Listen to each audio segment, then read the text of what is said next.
Unelected government staying in power for over a year and a half. Everything has been done undemocratically.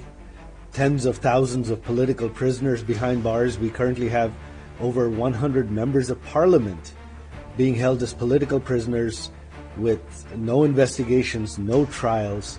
I think the biggest two pieces which seem to sort of trace back to ISI were that the protest movement, one, received a lot of funding. I suppose a lot of this was USAID as well.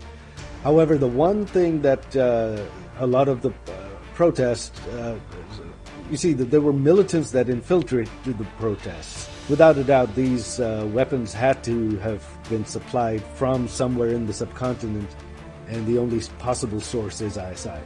India has always been a good friend, and in the crisis, India has essentially saved my mother's life. I'm eternally grateful to Prime Minister Modi's government for saving my mother's life. You have Lashkar-e-Taiba operating freely now, and they've taken credit, and links have been found to their branch in Bangladesh for the recent terror attacks in Delhi. So much for talking to me, and I really appreciate your time. The last time we spoke, you staunchly defended your mother, former Prime Minister Sheikh Hasina, and denied any wrongdoings. More than a year later, looking at how events have unfolded in Bangladesh, what's your assessment of the current situation? Do you still believe this was entirely politically motivated? Well, look, our government, during the protests last year, yes, there was some mishandling of the protests initially. The protests turned violent. Our government attempted to stop the violence. But yes, there was certainly a political motivation to it. You've had an unelected government staying in power for over a year and a half. Everything has been done undemocratically.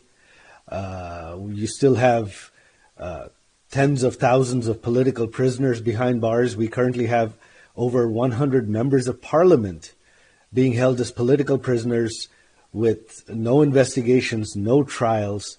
So at this point, it definitely is a political coup, if you will. Now, if we talk about like a Western pressure or a US pressure, do you at any point or your mother ever receive any direct threats from any US official? And if not explicit threats, were there any subtle forms of pressure from Washington in the lead up to the July 2024 events? No, we've not received any threats whatsoever. The only slight issue was the U.S. was the only country that issued a negative statement on our 2024 elections, which our opposition boycotted. Other than that, the elections were regarded as peaceful by everyone. So there was no direct pressure, there were no threats, and we've never received any pressure or threats since. Now, of course, there is a completely new government in the U.S., and the situation is completely different. So are you hopeful that, things might move in another direction with this new administration that took over this January in the United States? Yes, we've seen a very distinct change in outlook. President Trump himself announced at a press conference earlier this year that the previous administration, through USAID, had spent millions of dollars on regime change in Bangladesh. He was referring to the protests last year. So I think the U.S. attitude has definitely changed, and they're certainly more concerned about the threat of terrorism and the rise of Islamism in Bangladesh than the previous administration was. You're suggesting that there is a change from this regime. Has anyone tried to reach out to you from this new administration? Any U.S. officials from the State Department NSC, folks from the White House. Have you heard anything, or are you in talks with anyone? I can't really disclose that right now. Okay. You've suggested Pakistani ISI involvement in the protest movement. Can you provide specific evidence that the ISI assisted the student demonstrations in Bangladesh? We've received bits and pieces of information, but I think the biggest two pieces which seem to sort of trace back to ISI were that the protest movement, one, received a lot of funding. I suppose a lot of this was USAID as well. However, the one thing that a lot of the protests, you see, that there were militants that infiltrated the protests, and many of them were armed. They were armed with firearms. Many of them were caught on video with firearms shooting. And without a doubt, these weapons had to have been supplied from somewhere in the subcontinent, and the only possible source is ISI. Let's just, talk about India's role in this whole dynamics. What role do you believe India played during the crisis, and how do you assess New Delhi's current position on providing asylum to your mother? India has always been a good friend, and in the crisis, India essentially saved my mother's life. If she hadn't left Bangladesh, the militants, they had planned on killing her. So I'm eternally grateful to Prime Minister Modi's government for saving my mother's life. In terms of her should I continue?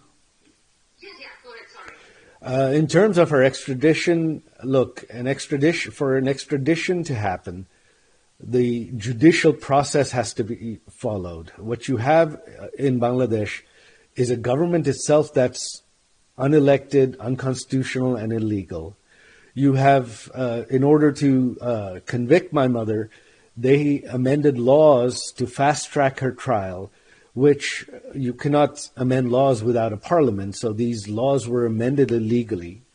And then my mother was not allowed to hire her own defense attorneys. Her attorneys weren't even allowed into the courts. And you had the 17 judges terminated at the court before the trial, new judges appointed, some of whom who had absolutely no experience on the bench and were politically connected. So there was no due process whatsoever. And when there is such a case, extradition, no country is going to extradite when everything has been done illegally and without due process. So for extradition to happen, you have to have due process. Right. Now, there have been persistent reports about corruption within your inner circle. Do you acknowledge that corruption existed among those close to your mother's government? Corruption existed in Bangladesh, of course.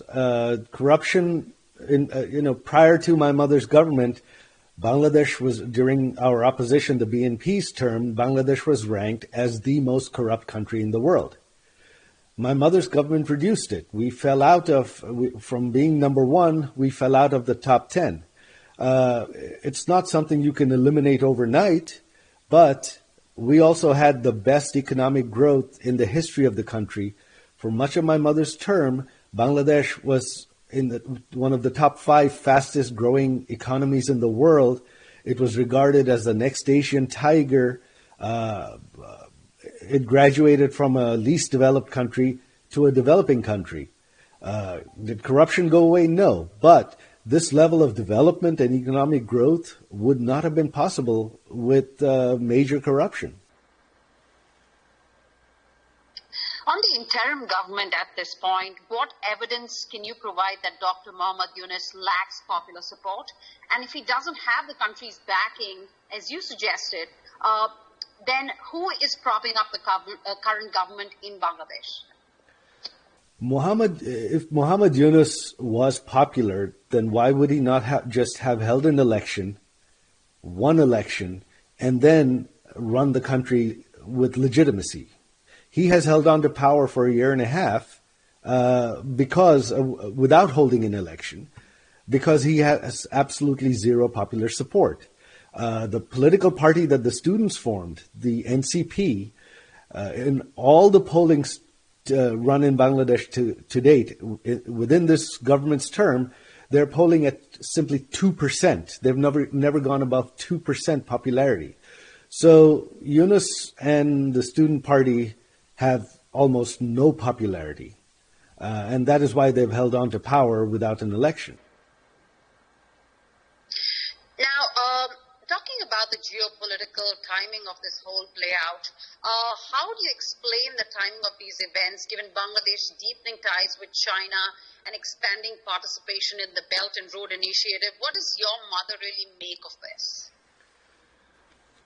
Our government's policy was to have friendly relations with all countries. So we pursued trade relations with China, with India, with the US. We didn't really take sides. So I don't think that really had anything to do with it.